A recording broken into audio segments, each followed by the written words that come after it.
Hej,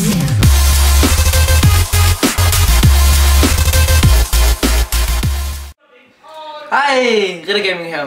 Jeg har bestilt nyt headset, nyt mus og en musemod på komplet.dk.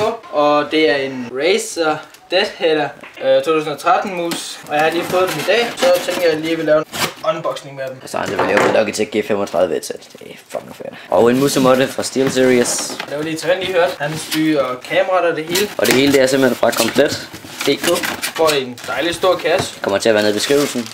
Alle specifikationer. Skal vi starte med musemoden? Ja, vi starter med musemoden. Den er rimelig stor, må man sige. Ja, du får en dejlig stor kasse. Den er faktisk rimelig stor. Den er jo en del større end min faktisk. Så den kan du have under din computer. Spoiler. Det må ikke sige noget. Og det er det eneste, der er i kassen. Den er faktisk rimelig stor. Den er en del større end min, må man sige. Jeg regnede med sådan en lille... Den er faktisk okay stor. Men...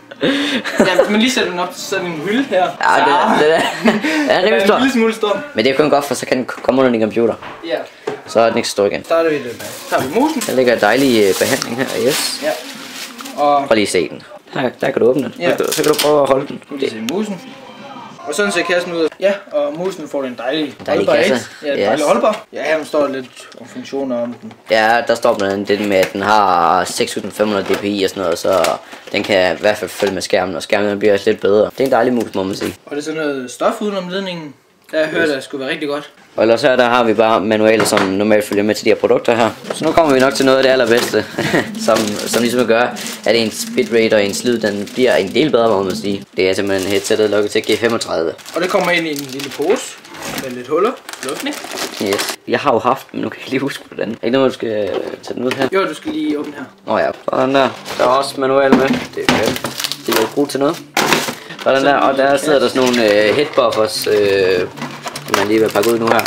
Hvis der man ikke har været det største hoved, eller hvis det er, den skal udskiftes. Det er fedt nok, de lige er med.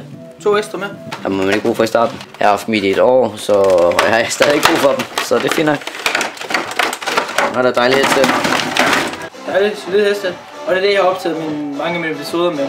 Fordi at han har lånt mit headset, og det er jo sådan set det samme, så ja. Det er meget godt headset. Og som I kan se,